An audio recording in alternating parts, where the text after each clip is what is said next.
일본 정부의 경제 보복 조치를 두고 여야의 진단과 해법은 엇갈렸습니다. 민주당은 피해 최소화를 위한 추경의 필요성을 강조했고 한국당은 정부의 실질적인 해결책을 촉구했습니다. 국회 연결해 자세한 내용 들어봅니다. 한지희 기자. 네, 민주당은 일본의 경제 보복에 따른 피해를 최소화하기 위해 추경안이 하루빨리 처리돼야 한다며 야당의 협조를 촉구했습니다.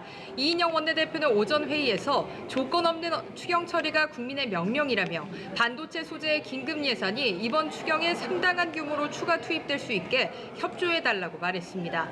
민주당은 일본의 경제 보복 대응을 위해 최대 3천억 원 수준의 예산을 추경 심사에 반영하기로 결정했는데요. 조정식 정책위의장은 3대 품목과 추가 규제 예상 품목을 중심으로 기술 개발, 상용화, 양산단계 지원 등을 추경에 반영할 계획이라고 전했습니다. 이해찬 대표는 일본 경제 보복 대책 특위 첫 회의를 열고 일본의 비정상적인 수출 규제는 정치적인 목적을 가진 경제 보복이라며 같은 일이 반복되지 않도록 당정 협의를 통해 중장기 대응 방안을 마련해 나갈 것이라고 강조했습니다. 반면 한국당은 일본의 경제 보복에 대응하는 정부를 보면 마치 초보 운전자가 운전하는 듯한 불안감이 든다며 실질적인 외교 해법을 찾아야 한다고 주문했습니다.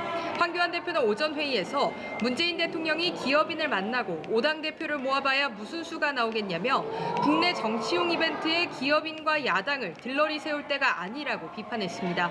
그러면서 정부가 실효성 있는 대책을 내놓는다면 국회가 뒷받침할 수 있도록 대외교에 힘을 보태겠다고 강조했습니다. 나경원 원내대표는 당면한 현안을 책임질 사람들이 자리를 비우고 해외로 떠나고 있다며 이낙연 국무총리와 강경화 외교장관의 해외 순방 계획을 취소해야 한다고 촉구했습니다. 이런 가운데 국회 국방위원회 소속 바른미래당 하태경 의원은 기자회견을 열고 일본이 과거 불화수소 등 전략물자를 북한에 밀수출한 사실이 확인됐다고 밝혔습니다. 하 의원이 소개한 일본 안전보장 무역센터 자료에 따르면 일본에서는 1996년부터 2013년까지 30건 이상의 대북 밀수출이 적발됐고 여기에는 핵 개발이나 생화학무기 제조에 활용될 수 있는 전략물자도 포함된 것으로 나타났습니다. 하 의원은 일본이 계속 억지 주장을 늘어놓는다면 국제사회에서 고립될 것이라고 주장했습니다. 네, 또 윤석열 검찰총장 후보자 인사청문회 후폭풍도 거센 것 같은데요.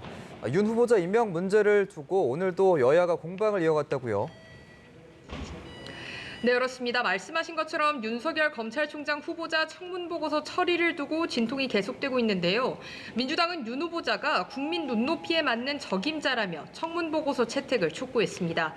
이인영 원내대표는 윤 후보자는 검찰을 이끌 적임자임을 인사청문회에서 충분히 보여줬다며 일부 야당이 미증과 거짓말 등 자극적인 말로 과대포장해 국민을 호도하려고 한다고 지적했습니다. 한국당은 윤석열 청문보고서 채택 자체에 반발하며 대여 공세를 이어갔습니다. 나경원 원내대표는 조국 청와대 민정수석과 양정철 민주연구원장, 김정은 북한 국무위원장을 한데 모아 조양은 세트라고 규정하며 여기에 문재인 대통령까지 합치면 대한민국 퍼펙트 리스크 조합이라고 비판했습니다. 바른미래당 오신환 원내대표는 야당의 반대를 무시하고 임명을 강행하겠다는 것이냐며 청와대가 의회 민주주의를 부정하고 국회를 무시하는 오만한 행태를 반복했다고 비판했습니다. 이런 가운데 국회는 오늘 오후 본회의를 열고 교육, 사회, 문화 분야 대정부 질문을 합니다. 대정부 질문 마지막 날에는 자립형 사립고 지정 취소 문제와 문재인 케어, 노조 파업 등이 주요 쟁점이 될 것으로 보입니다. 지금까지 국회에서 연합뉴스TV 한지희입니다.